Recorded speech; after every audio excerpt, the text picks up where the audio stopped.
Assalamualaikum class.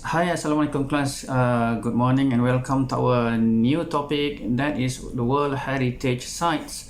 Okay, today we'll be discussing about World Heritage Convention, World Heritage definitions and criteria, and categories of World Heritage Sites and management policy.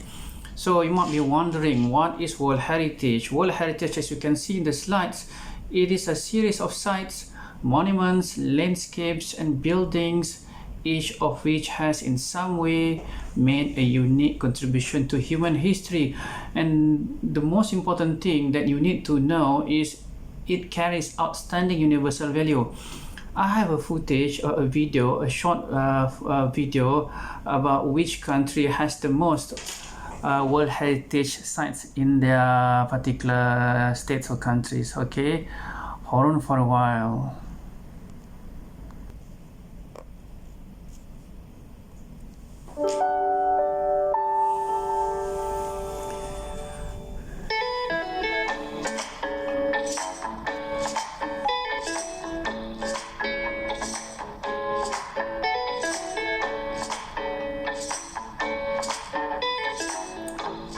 In 1979, 1980, 1981, Tours France,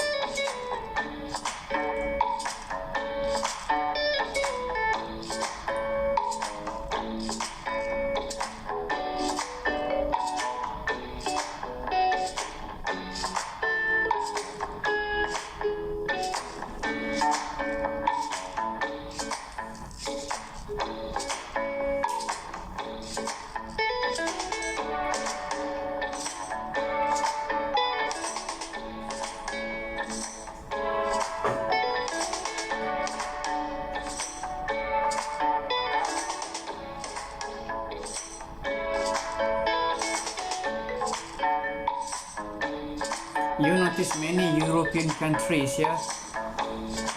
France, Spain, UK, Greece.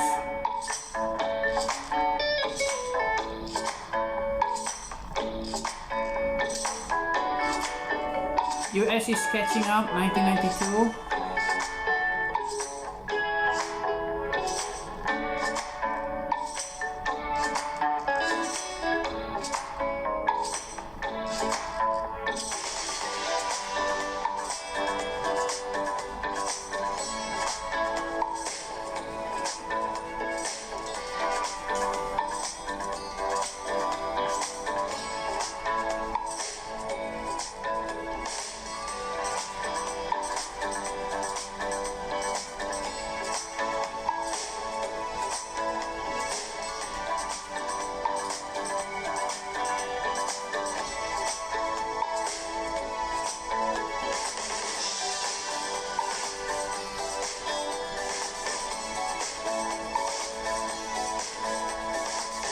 You might notice the total sites keep increasing every year.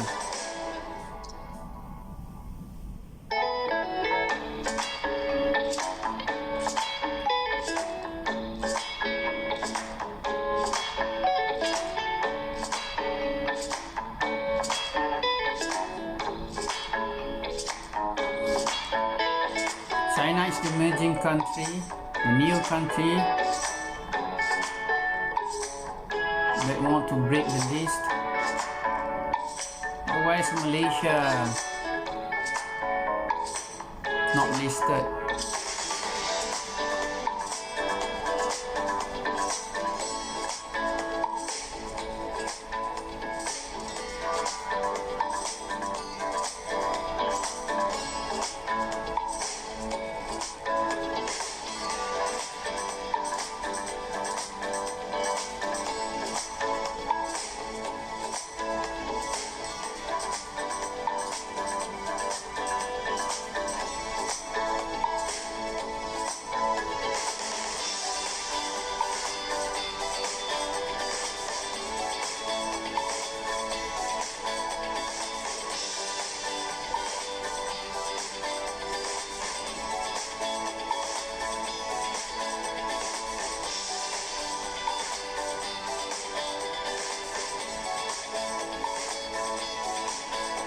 China, number one. Okay, thanks for watching. Okay, class, in the slide, the original purpose of the World Heritage List was to provide a mechanism whereby sites of universal value could be protected. The most important thing that you need to understand is all the sites that has been inscribed or listed under UNESCO. Many of the countries that involved in that particular program, they need to maintain their status as well as to protect the sites what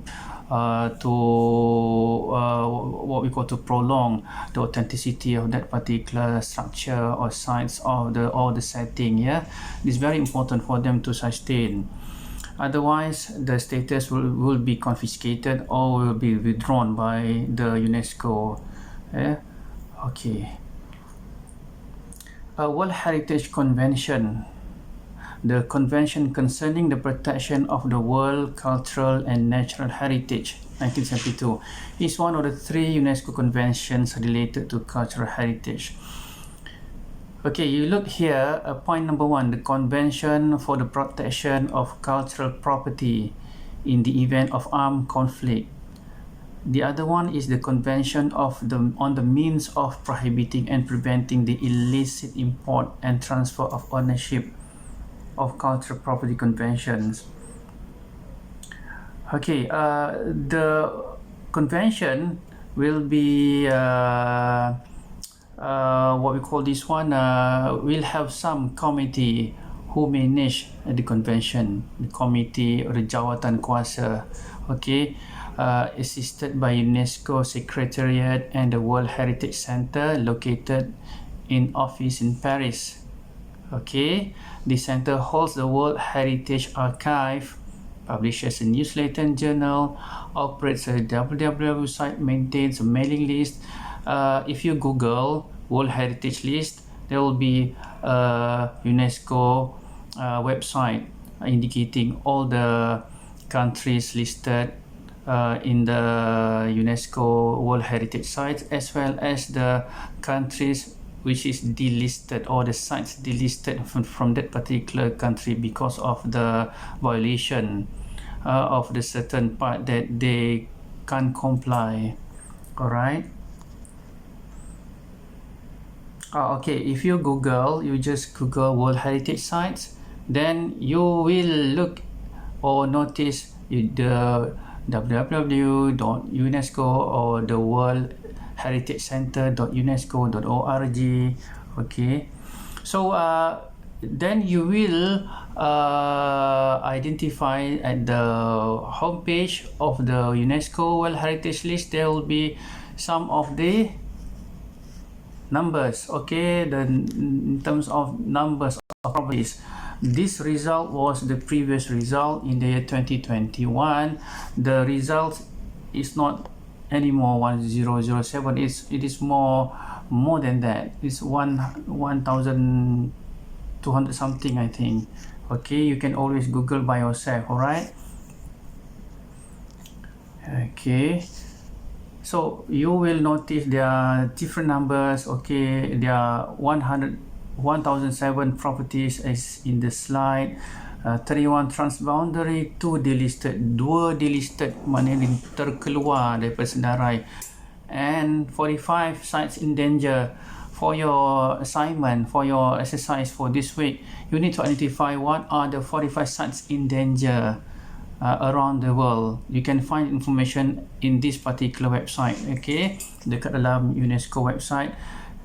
Among of these 1000 something, 779 are cultural, 197 natural, 31 mixed between natural and cultural, 161 state party to company, country yang terlibat. Okay. Okay, what is the function of World Heritage Convention? Badan, okay, badan tapak warisan dunia ni dia buat apa sebenarnya? First, to identify on the basis mengenal pasti, on the basis of nomination submitted by national governments. Do Malaysia have Nominations, yes, Malaysia also have under ICOMOS, ICOMOS Cawangan Malaysia. ICOMOS tu maksudnya International Council of Monument and Site. You can always nominate properties belong to you, belong to your late grandmothers or grandfathers, or if you identify a very unique construction of a very old well at back of your home dekat kampung, that you know that ada nilai outstanding universal value, ada maksudnya dalam Melayunya ada nilai nilai sejagat yang luar biasa. Contohlah, air pergi belakang rumah bukan berwarna jernih, tetapi dia berwarna jernih kebiru-biruan sedikit. Macam itulah. Nampak dia pada jauh nampak biru, tapi bila pegang air itu, letak di dalam botol, nampak jernih, tapi bila letak balik dia nampak biru. Dia tu number tu maksudnya unique and has outstanding universal value. Kalau tak ada outstanding universal value, tak dapat nilai World Heritage List under UNESCO. Okay, dia kena ada nilai outstanding universal value. Universal tu sejagat, luar biasa, dia punya nilainya sangat luar biasa. So what are others responsibilities? Okay, to decide. Okay, decide tadi to identify, kenal pasti. Now decide ni membuat keputusan. Which properties on the World Heritage List are to be inscribed on the list of World Heritage in Danger? Okay, World Heritage in Danger. Makna kita ada satu property or structures in that particular area dalam keadaan kepupusan.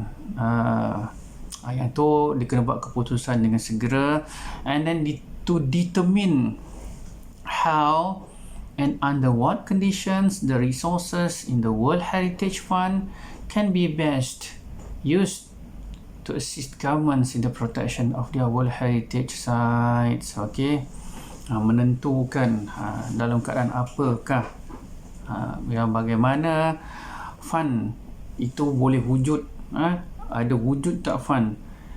Kalau nak identify or declare that particular site has outstanding universal value, nak declare as a World Heritage Site, and then you know declaration is very easy, but to maintain the status is not easy. Always comes with obstacles and challenges. Obstacles and challenges is what we call is a very small matter. If you have lots of money, and that money bukan hundreds of thousands but millions of dollar, tens of millions of ringgit in Malaysia lah, kalau if you convert it from US dollar. Maintaining heritage is not cheap business, you know. It's very expensive business, and it is very comes with full responsibilities.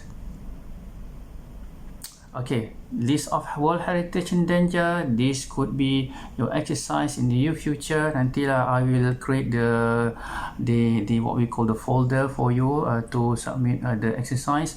World Heritage definitions and criteria. You can always look for the definitions in the following or in the address as appeared in the slide. Okay, nomination ni nominasi ataupun dalam Melayunya apa nomination ya? Nomination.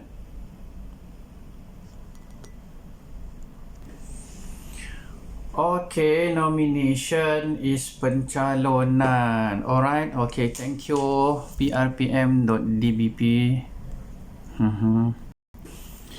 Okay class, in order for that particular site of the country to be nominated as World Heritage Site, they need to comply with this cultural criteria or natural criteria, or if that particular site combine the cultural and natural criteria, they need to follow certain of the guideline of status set by UNESCO.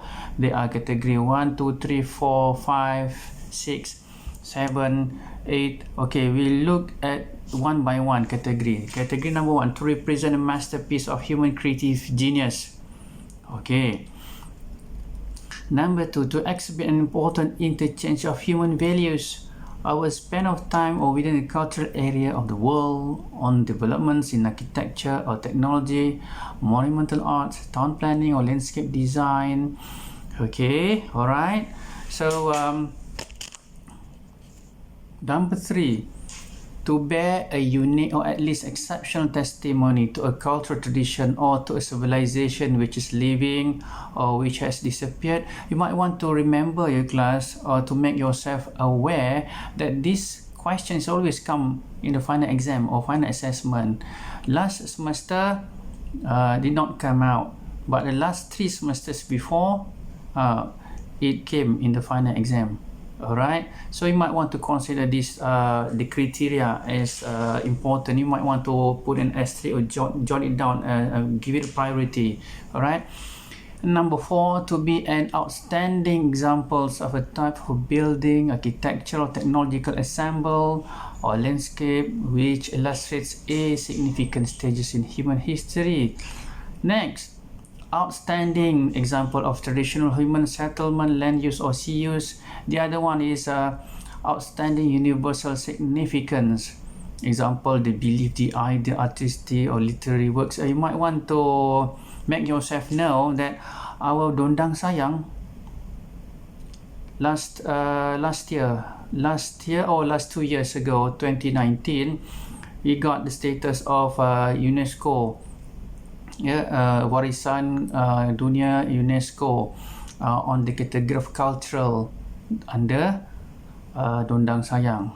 Okay, kita pergi sana ambil the what we call the status lah. Alright, you can always look for the news. Google saya akan keluar dekat Kementerian Pelancongan dan Tourism Malaysia Melaka pun cover that story as well. Next is to contain superlative natural phenomena or areas of exceptional natural beauty and aesthetic importance. Tempat cantik sangat. Nanti kita go to the video 50 sites or 50 wonders for the World Heritage Sites. Okay. Ada banyak lagi. To be outstanding examples representing major stages of Earth history, followed by outstanding example representing significant ongoing ecological and biological. Lagi apa? To contain the most important and significant natural habitat. So, to be outstanding example represent significant ongoing ecological and biological process. Yang ni banyak dapat dekat ni. Kinabalu Park. Kinabalu dekat mana? Dekat mana Kinabalu? Melaka? Sarawak? Mana? Pahang ke Kinabalu? You should know the answer.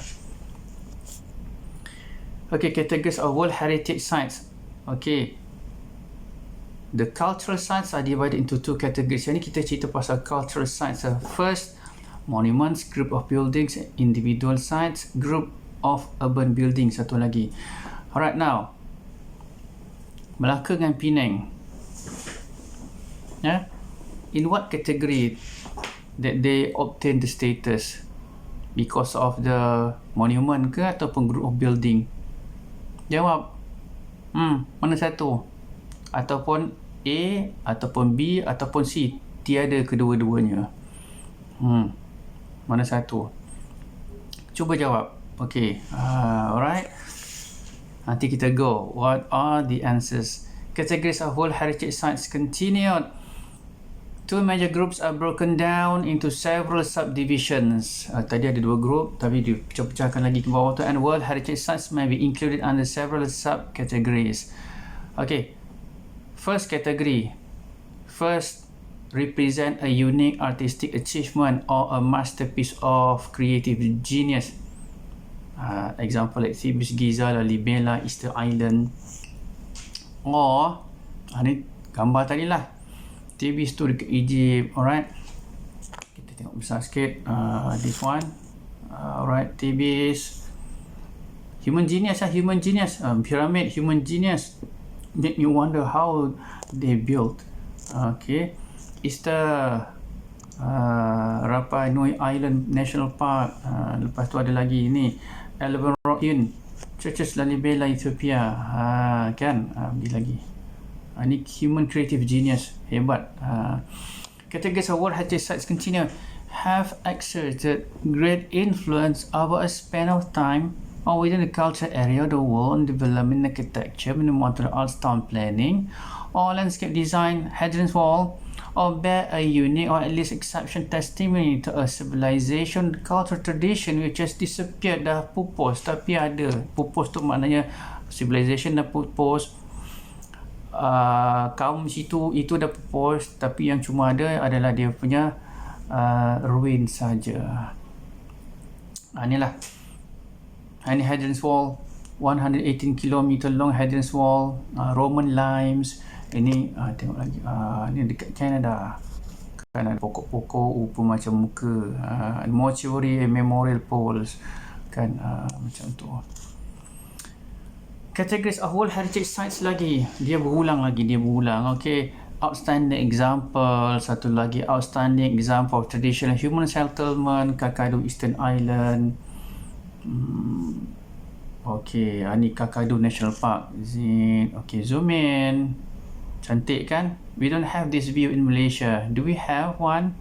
I don't think so. Dia ada macam canyon kat situ, ada ravine kan, tapi tampak cantik lah. Kan ada bawah gaung, ada sungai, ada rapid stream, crystal clear water. Memang cantik tempat ni. Kan? Alright.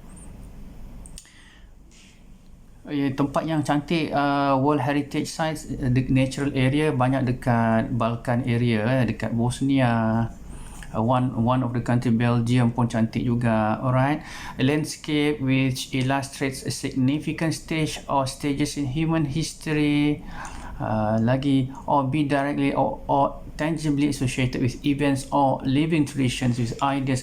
You might want to remember, class, sometimes the categories are not, sometimes the site does not carry each of these categories. Sometimes the categories are combined at one time, okay, to make it very formidable, to make the nomination stronger, so that it can be declared as UNESCO World Heritage Sites.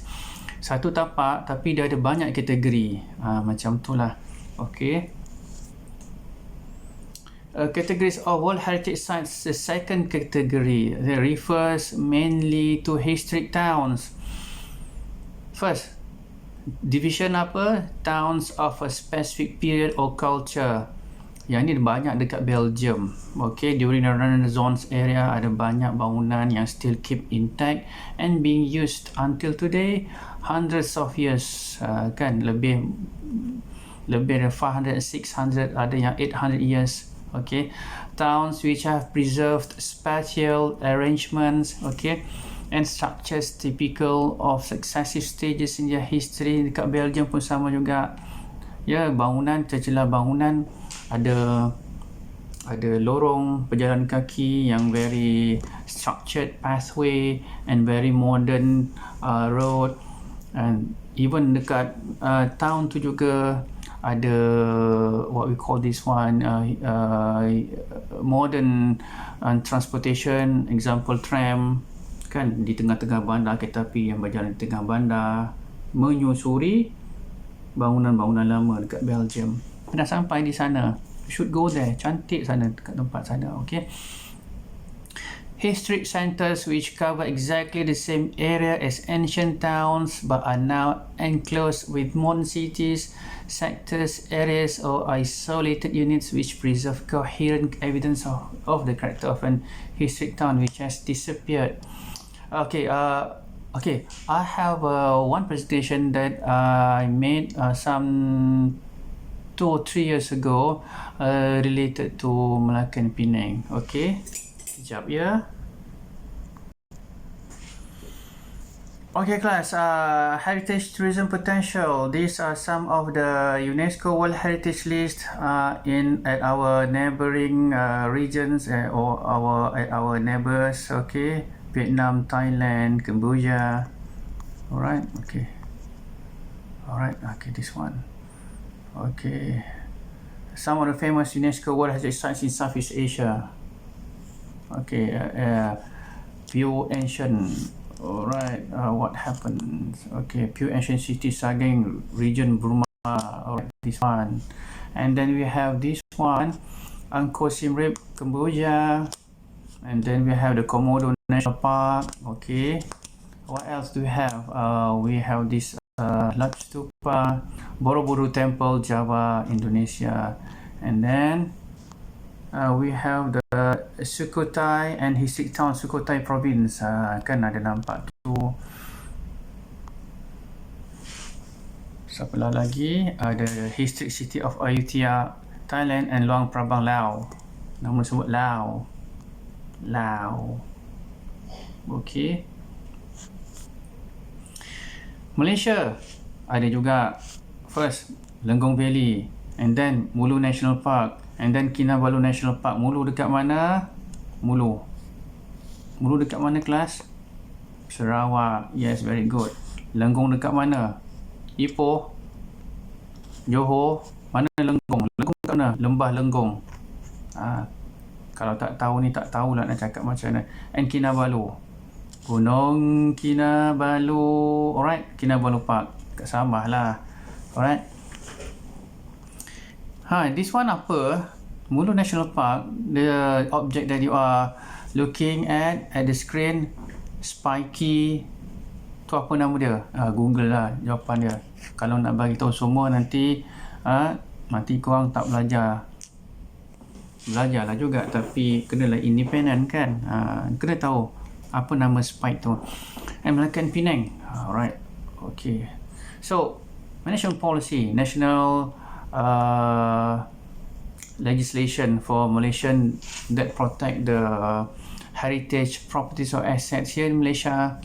The most popular one is National Heritage Act 2005. In Melaka ada Melaka Preservation Conservation of Cultural Heritage Enactment 1988. The rest of the sites are covered by National Land Code, National Forestry Act, Wildlife Conservation, Town Country Planning Act, and Planning Guidelines for Conservation and Development of Environmentally Sensitive Area. Itu kan. So, banyak sangat nak ingat. Ingat 3 je. Okay, 3. First, Kebangsaan, National Heritage Act, Akta Warisan Kebangsaan 2005. And then for specifically for Melaka, Melaka Cultural Heritage Enactment. Preservation Melaka 1988. And then the other one, Town and Country Planning Act 1976. Okay. Kalau tak ingat Melaka Enactment, kena ingat 2. Town and Country Planning Act. The other one is National Heritage Act. Okay. Yang tu lah. Alright. Okay, now. Melaka, why was Melaka selected? Is it because of the series of old building? Adakah itu? Tengok apakah kriteria for Melaka. Okay. What's happening at the screen? Okay, kita tengok. OUV, Outstanding Universal Value number 2. Melaka has the characteristic of universal heritage value as a port in the East and in Southeast Asia, created through trade as well as cultural exchanges between Malay, Chinese, Indians, and colonization of the Portuguese, Dutch, and English. The combination of this colonial power has introduced a very much unique landscape in town, kan, in terms of the facade of the building and the design of the structures as well, kan. Outstanding Universal number 3. Melaka is an example of a city that has rich Asian cultural heritage and tradition as well as having European influences.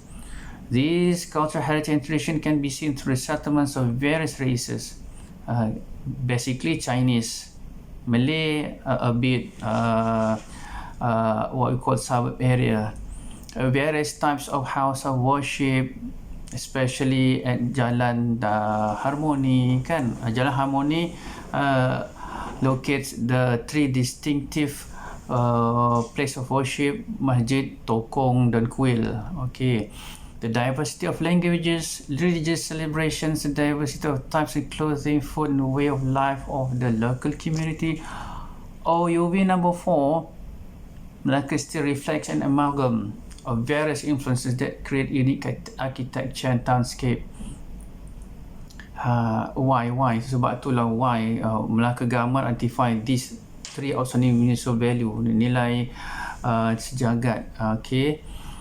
So core zone trust ni 1075 buildings, buffer zone 1975 building, total semua sekali building 3050 unit.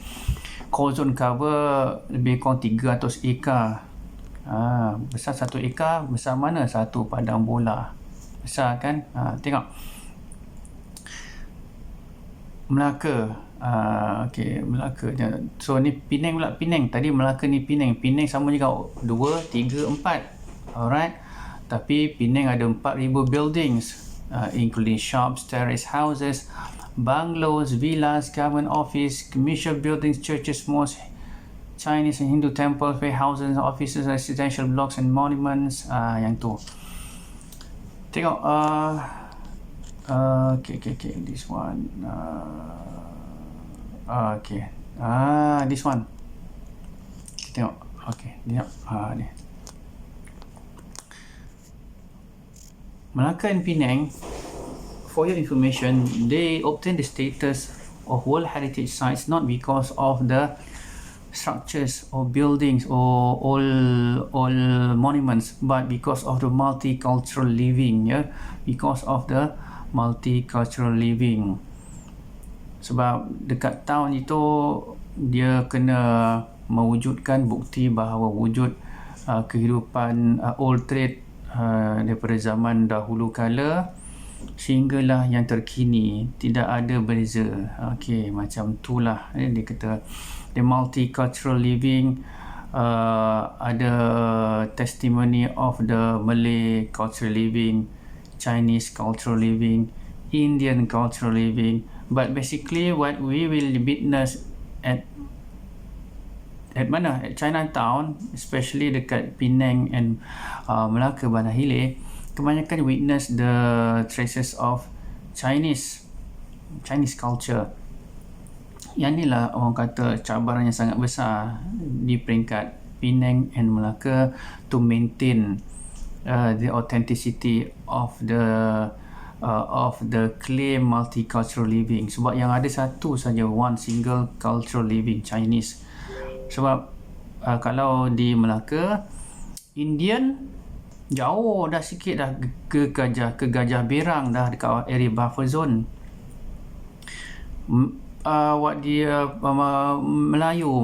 Melayu dekat Kampung Moreton jauh jugalah. Dia pinggiran betul-betul dekat area pinggiran. Dia jauh. Dia bukan betul-betul in town dekat Chinatown tu. Nama ni pun China sebab tu lah kebanyakannya witnessing ataupun highlighting the Chinese cultures. Tapi sebab apa sebab dapat ini, this one. Okay, alright, this one. Ni core zone dengan buffer zone combine, dapatlah sejumlah kawasan yang besar yang boleh memasukkan Gajah Berang dan Kampung Moreton, yang dah masuklah India dan masuklah Melayu dan campur dengan China yang duduk dekat town. Okey, itulah. Alright. Okay. Alright, now we back to the previous slide about management policy. We have discussed before about the legislation, about the National Heritage Act 2005, Town Country Planning Act, and Melaka Heritage Enactment, Land Use Code. So why is it necessary for all those things? because you might need to consider, you might need to know that World Heritage is very fragile. Kenapa fragile dia rapuh? Sebab usia, lifespan, too old kan. Macam orang tua, too old, dia punya tulang dia rapuh, kena minum susu. Minum susu tu adalah some sort of protection and safeguard mechanism kan. Kena ada ingat protect and safeguard. Dua perkataan ni kena main-main bila buat essay ataupun menulis jawapan yang final assessment. Okay, tengok dia mention lagi about have adequate legal protection and traditional protection and management mechanism. Dia kena ada jawatan kuasa, and then that jawatan kuasa ada periodical maintenance, periodical observation, and kena ada consistent effort. Okay, tak boleh sekejap ada buat kerja, sekejap tak buat, macam tu dia tak boleh. Dia kena ada systematic. Alright, okay. Sebab kalau ada satu penyelewengan ataupun non-compliant among the hotels owner in the old building kan, ataupun ada owner of that particular all structures, dia bakar, ada juga. Tapi kita tak tahulah dia bakar ataupun terbakar. Tapi ada banyak bangunan lama yang di Melaka for the last 10 years terbakar kan, for no reason terbakar. Bila terbakar dapat duit pampasan insurans lah kan. Sebab yelah, kadang-kadang owner ni dia rasa terbuku di hati dan dia rasa dilema. Sebab this is my building, I own this building, even though I'm not the original buyer, but I am the heir on this building. My name was written in that will. On the paper, it's written my name, but I can't do anything because of the legislation. Tak boleh buat renovation, tak boleh nak buat demolition. 2002 ada bangunan purposely demolished by the owner to make way for modern building. Kena saman RM50,000 kan. Hypothetically, kita boleh assume perhaps bangunan yang terbakar itu mungkin dibakar sengaja kan, dengan perancangan yang rapi dan teliti supaya dapat pampasan. Sebab adalah kebanyakan ni ada yang geram, tak boleh nak buat apa-apa kan. Yelah, I'm not staying here in Melaka, I'm staying abroad in Singapore example kan. Sometimes these old ruins kan, ataupun abandoned old building, dia nampak like an eyesore, sakit mata, because it is not maintained. The government can't do anything much because private ownership kan. Macam tu lah. So that would be some of the obstacle and hurdles on the part of the Melaka government, or as well as the Penang government, to maintain and protect the old building, but they can't do nothing. We can do nothing because of the private ownership. Kalau dapat ownership yang orang kata boleh cooperate with government, then would be okay. Ada yang tak dapat nak cooperate ataupun it can't be contacted, it is very problematic to take care of this building. Sebab not only eyesore, sakit mata, but it affect the safety of the pedestrians as well. Okay, the passers-by and the visitors who visit nearby that particular construction ataupun structures. Okay, alright, now the management policy continued. Should have information available about the significant and, if relevant, the chronological development of the site in a format that can be understood at different levels. Sometimes the record can be retrieved, can be accessed, but sometimes it is hard for the government to access or retrieve the record because no record, and then can't contact the air, waris tak dapat dihubungi.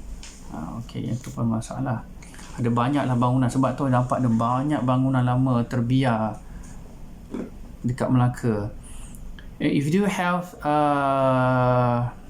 the opportunity to visit Melaka one day, right after that we can cross border, kan dah boleh rentas negeri, bolehlah pergi melawat areas in Chinatown. You will notice bila jadi tourism student, especially as a heritage student, jangan jadi macam pelajar-pelajar program lain, contoh program accounting ataupun program human resource, yang tu memang they are casual or sightseeing travelers. Dia cuma berjalan melihat-lihat persekitaran yang cantik saja. But you need to become a very critical observer.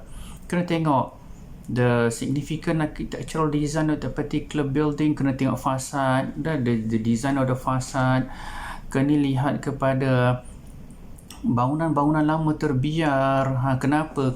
Why is it so? Because you are not sightseeing casual. You need to become serendipitous ataupun purposeful cultural traveller. Okay, sebab apa? Sebab because of you are heritage students, kena lihat kepada that to that level, kena tengok deeper. Okay, kena tengok the way I'm seeing this structure. Example, you are making some sort of analysis of that particular building or structures. Macam tu lah, kan? Kena kepala tu kena berfikir sepanjang masa. That would make you different from the rest of your friends from other programs. This one, I bet you know what it is. Kan? Ni Melaka River Cruise. Designation of a World Heritage Site implies change, increased visitor number, more traders, government seeking to enhance the site by over restoration. Okay, last week we have discussed about the preservation, one of it restoration, kan, protection, urban renewal, rehabilitation, in order for us to repair the damage, kan, to improve the condition of the particular old structures.